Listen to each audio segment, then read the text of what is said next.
Welcome to Profit Show. My name is Max Ischenko, and our guest today is Kristjan. He's the founder and CEO of Erply. Erply is one of the actually, I don't know what the hell is. I mean, I know about point of sales. What is Erply? I'll repeat the introduction. Okay. Hello.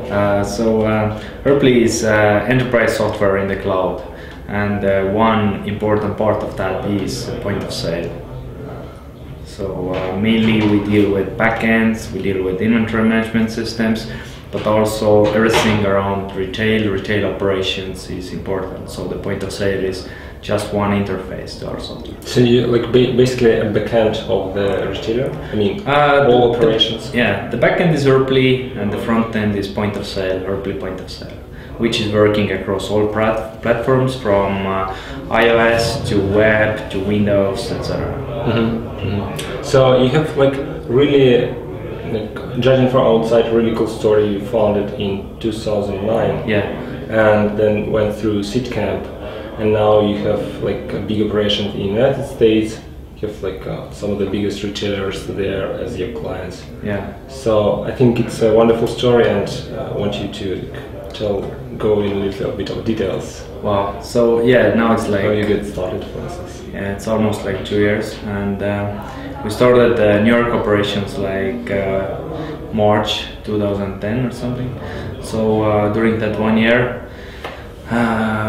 It was like a huge success for us. So we started from scratch there. We had like basic software. We won the Seedcamp, so we got like initial funding, very small amount, like 50K. And then for like luck, we went to the US Seedcamp tour, where we got interest to very different VCs and companies, etc., etc. And we managed to raise some capital. And from United States. Not only angels, also like real VCs. So one of the most prominent VCs in US called Redpoint Ventures. From their side, Satish Tamaraj, ex VP of Yahoo and founder or CEO of Zimbra, is our board member, and also Index Ventures from they're actually in US now. So Saul Klein from that company is on our board. So we're backed by the strongest, and also our angels are really cool.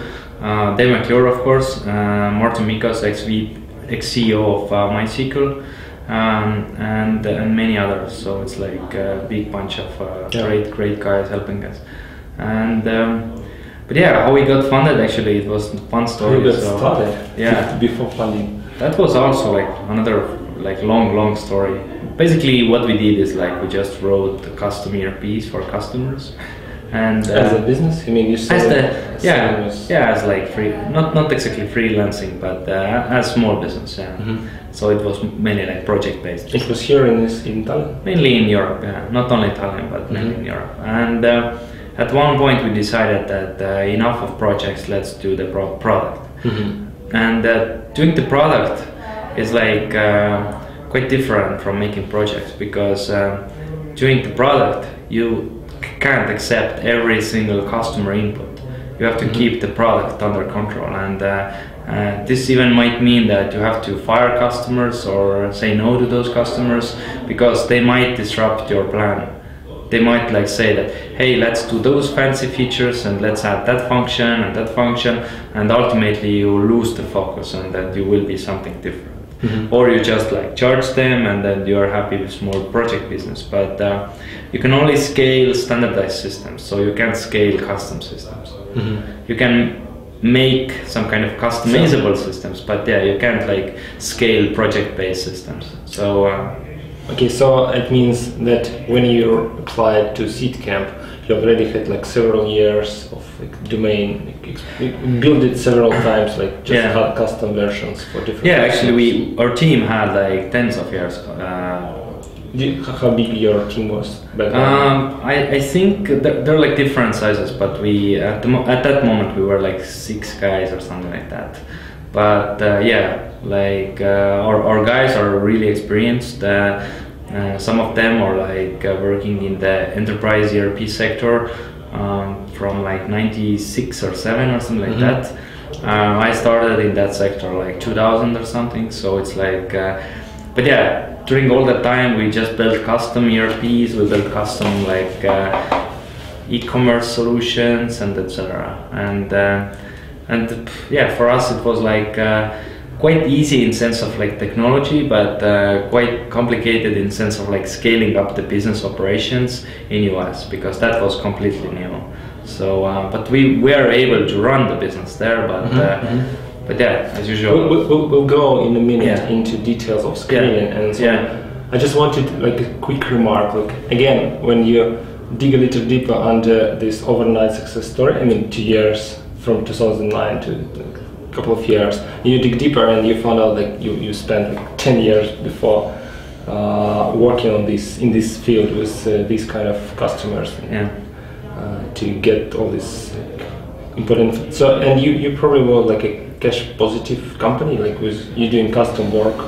Yeah. And then you had to like stop doing all this and go into building a product. How it was like developing? Yeah. So the projects it can be some kind of like positive, but said it's not scalable. So. It's still limited of by our like output or by our like working hours or whatever you sell. Microsoft business is better, right? So they just send the same copy. Yeah, keep sending the same copy, and they don't make any changes to every single copy they send out. So this is like the key, and then the like cloud technology enables that. But in the same time, the problem remains, which is the marketing and distribution problem. So it doesn't matter how good is your product if you can't like deliver it, if you can't sell it, which means like sales is the key, marketing is the key, and then building up the operations. Because when we did that like first sales in US, we didn't have much like operations and support, and we ended up with like bad customer experience. So that was actually our first fix there, because we thought that we can like support everything from Europe and then to be very lean and cheap and whatever. Actually it didn't play it out, because our spelling was like horror for those guys, and we weren't able to answer the calls at like 3 a.m. at night and stuff like that. So plus if somebody requested like visit, then to fly back like for next day it's like impossible, right? So it's like you have to have team there, or you have to move there, or whatever you need to do to build a real business. And real business means people, operations, organization, structure, stuff like that. Okay, so there's probably more lessons in scaling part of the story, but tell us about the Seedcamp story. How you get there? You were the winner of the Seedcamp. Yeah. So what did you like? What kind of value did you get from that? So that was like the core story, how we went to the US and then started scaling. So actually I just randomly applied to that booster like Seedcamp, because I really liked their international team there. I really liked those mentors, and I really believe that those guys have the connections, because we had the product, we had the passion, we still have everything, but the question is that how to get those contacts, and then you can make those contacts from out of the blue, just like pinging those guys, because they probably get like hundreds of calls, and they do their own filtering, and the Seedcamp is pretty much like filtering for those guys. So if you pass the Seedcamp, you're a bit better than everybody else, and this is like your product is better, or our team is better, or all the concept is better. So that was the reason why we went there, and this is also the point why I don't recommend to just apply to smaller boosters, because they might not have the contacts, and then the money is not what you need really, and then and even the experience. You can think about the experience. Maybe it's in some boosters really cool, but I would recommend to candidate to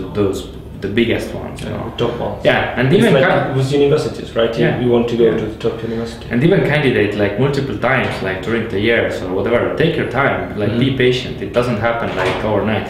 If you can't like be applied then maybe if you can't go, then go to the smaller ones and then try again, you know. But if you go to the smaller like boosters and they take your equity or something, this might add complexity to do the next real ones, right? So it really is not the right path, you know. So for us it was like very simple, you know, only the best, you know. And I think like the Seedcamp is like currently the only real like competition and only real like booster in Europe actually, because there still ain't any. And it doesn't, as I said, it doesn't mean how much money they give you. The question is what kind of contacts they can bring you, and they definitely can bring the contacts. And because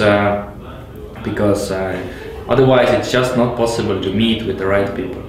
Yeah. There's no way to meet them. So they let you like open the doors to the right contacts. Yeah. So they pretty much introduced us to Dave McClure. Dave McClure in San Francisco during like Seedcamp demo tweeted about us, and pretty much in like next 10 minutes Satish called from the Red Point. He wanted to meet with us, so he drove with his like car from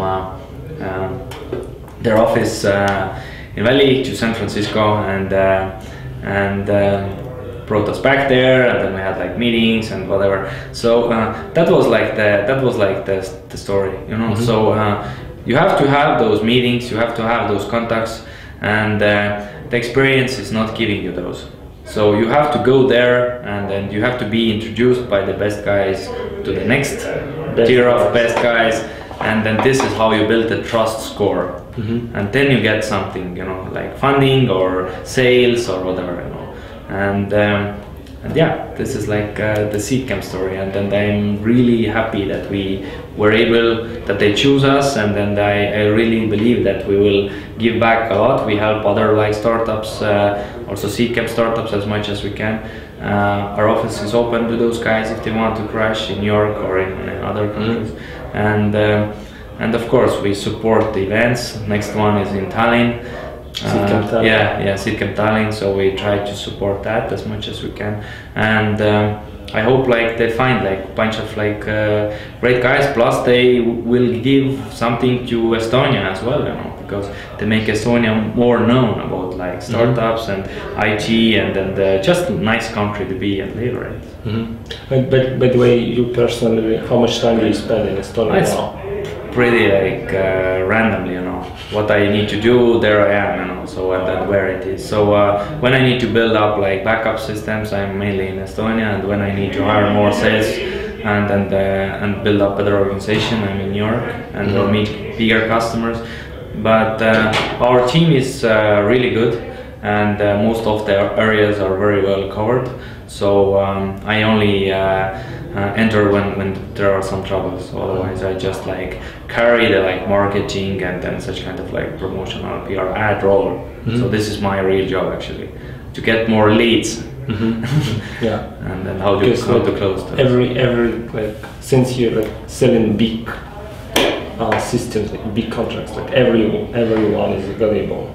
It's like $1 million contract. But also we have tens of thousands point of sale users who are using our SMB version, which can be used pretty much from one store. And small scale. Yeah, small scale. So this is our lead funnel as well, and it works pretty good, and we're hoping to just grow it, you know. So like monthly we see now. From like initial Seedcamp week, the growth is like tens of thousands of presentations. So it's like huge. Yeah. So we even can't like follow up every lead we get, you know. So we just need to do our own filtering now. So cool. It's a nice problem to have. Yeah. So your Erply is one of the few companies that like successfully scaled their presence and operations in United States, and can you share us some like lessons learned and like, some maybe painful experiences that you went through like during this period? Yeah, of course. So for us, yeah, it was like big step, but thanks to our mentors and the investors, it was a bit more easier than maybe to do it like just on our own. Maybe it would not even be possible without their help, you know, who knows. But the core thing is like, don't think that you can do it. Try to hire somebody who has some kind of like local experience, because if you are like great developer or even great marketing man in like Eastern Europe or Europe, the US is pretty much different to that, and everything works a bit differently. Not speaking about like laws and then etc. Small details. So initially we tried to scale like marketing and sales using like our back office guys, but quite soon we understood that they just don't have experience and they don't have contacts, they don't have their own networks there, and that like means that you pay maximum amounts to everybody because you don't get any discounts because you don't know from who to ask, or you just like fail constantly because to go to New York is very simple. You just can buy one ticket and go, or Valley. But the question is what you do there. You know, if you want to do shopping, that's fine. You know, you definitely can do a lot there. But if you want to meet people, nobody wants to meet you. Yeah. There is no way to make meetings. You know, because everybody, out of the blue, everyone is busy. Yeah, you're out of their contact networks, and then they just don't follow up with you, and then there is no way to do that. I mean, I've been through this experience. I was in Valley like a year ago trying to like make some contacts. Cold one, didn't work very well. Yeah, in US like everything cold doesn't work at all. It's zero. You know, there is even no point to make any kind of like telemarketing. You know, maybe it works for like selling books or something, but selling business software is zero. You know, it's like waste of time and money. You know, so you have to build up like networks and then relations, and then it starts working. So we were able to hire great guys. Find great guys, and a couple of them are now even pretty much like founders. So they also have like founders shares and stuff like that. So they're like really part of the like core team. But everybody are like now part of that team, and that business is like building up long term. So you have to be patient. At least our business. Probably we don't. We're not able to copy OMG pop like success story, you know. Well, actually, I was thinking this like thing that like, in 3 weeks after 3 weeks they were bought for $200 million. Yeah. But there is like actually a great story. I mean, they were like doing these kind of things for 10 years. Yeah, exactly. Again. Trying. Yeah. So I think that's important, you know, to iterate and try. So if something is not like getting traction or not making money or whatever, then you have to think what's wrong, what you can fix, what you can do differently, pivot, right? And then don't waste your time. That's the point, you know. Don't waste your life. Learn fast and then try. You know, the trying is easy. You know, maybe you might lose some money or cash flows, but maybe not. You know, maybe you just gain them faster than you can think. You know? So our lesson is that it's very different from as well in Europe. Everybody tries to develop like big system, big product, big platform. In US you have to focus and then only deliver the core product, you know, and then see what's the traction, because here you can do too much, you know. You can hire too many developers. They're not so costly. In US, you really can't do that, you know. And probably market is much more competitive. Yeah. So you just can't afford to spend. Overspend. Yeah. So you have to think about the essence of the product there more. So you can't like just do like hundreds of different features. You have like to do like free like features, you know, and then test, you know, how it works, and then if somebody wants it, you know. And that's our lesson there. Cool. Just a couple of things. We are in Tallinn right now in Estonia, and well, I've been told that like since Estonia is such a small country, like 1 million in population, is 1.3. Yeah, I'm sorry about that. 1.3, like it's like less than Kiev. I mean, I live in Kiev most of the time, so because of that, Estonian companies are looking like outwards, and I just wanted to get your opinion, like is Estonia is a place like a good place to grow startup, or is it like better all just to go somewhere close to the bigger markets like United States or London? What do you think? Yeah, it's a good one, but I think like to start up anything here is very simple, easy. Taxes are reasonably low. The tax system is very clear. Set up company is like online, free or something. I think maybe 25 euros or something you have to pay to upfront to found the company. Yeah, to fund the company. I think it's reasonably secure. It's not very well connected by the airplanes, but thanks to Helsinki, which is like the big hub, it makes like a lot of sense there. Finnair is pretty cool. There are like maybe not so many like developers available, so this might be issue here. I think here are like lots of like talented like design people, and they have their own like Nordic style, which is pretty like cool and simple, and that works well actually for US as well, you know. So it's not too crowded, too busy designs, and I think the talent is pretty cool here too. So thanks to Skype and Erply and some other companies, there are like loads of like new teams, you know, growing up. So even we are helping to found some teams who can like do some extra projects for our customers, like companies doing e-commerce, for example. So it's a bit more project based maybe, but maybe they figure out the product in the next, as the result of those experiences. So at least we try to source some kind of monies. And I assume the Skype is doing the same thing actually, buying from local companies different like subcontracting services, develop mobile apps and whatever, you know. So I think this is like enabling the market, you know. So how many, like, do you have any numbers? How many developers and like tech people there are out of this 1.3 million? I have no idea. Maybe I heard some number like maybe 20,000 or something, but who knows? You know, it's very broad these days. You know, if you can like use Photoshop or Illustrator, you can be developer as well, right? You develop user interface and you do user experience. It's very important work, so it's like. So you're like a specialist. Yeah. So I don't know if they count those in or not. Who knows? Nobody knows. Should be some database here. Okay, cool. Thanks a lot for talking and sharing the story. If you have something like advice or I don't know, some thoughts to our audience, like who want to do their own startups and maybe who don't know how to start or what's important. So if you like can share some of your lessons learned, again, like summary. Yeah.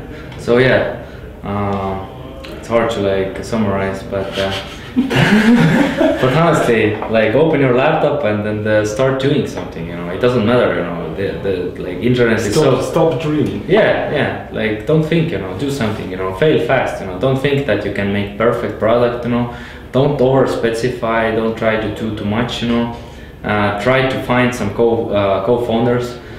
When you do some kind of like first deals or first rounds or apply to some seed events like Seedcamp, don't think too much about your valuation.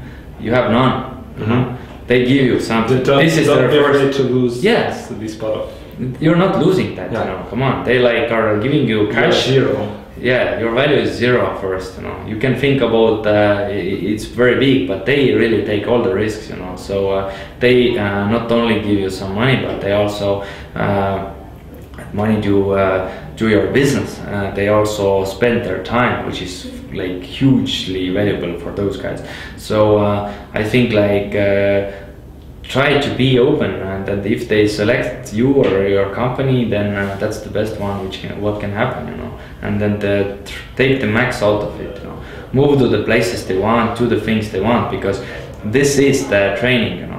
Maybe it's not like military, you know, where you are pushed to do those things, but you are like suggested to do, and then they really suggest to follow their guidelines, and then in the same time read the news, Don't read too much TechCrunch. Try to understand that there is like other people as well living outside, you know. So try to read, like when you do the business apps, read Ink Mag, or if you do something else, read, I don't know, what, like Rolling Stones if you like to do music, you know. Don't read TechCrunch because it gives you like wrong feeling that some kind of the big disruption is like happening every moment. Yes, for some companies who are able to get the traction, but how they do that, they probably analyze the opportunities, and then this is like how you build the business idea, not copying anyone. So try to understand what is the old school way, what you can do better, you know, in like using some digital methods or whatever, you know. So, and then reading like TechCrunch gives you feeling that you're lost that game, but actually there are every single minute something you can do, you know. So try to find the new ideas or do some old things better. That's always easy way to innovate, you know. Just take something which is broken and make it better. Okay, thanks again a lot. Thanks. You've been watching a Profit Show from Tallinn, Estonia. It's a really sunny day here. You probably don't see me at all. Yeah, see you. Bye. Bye.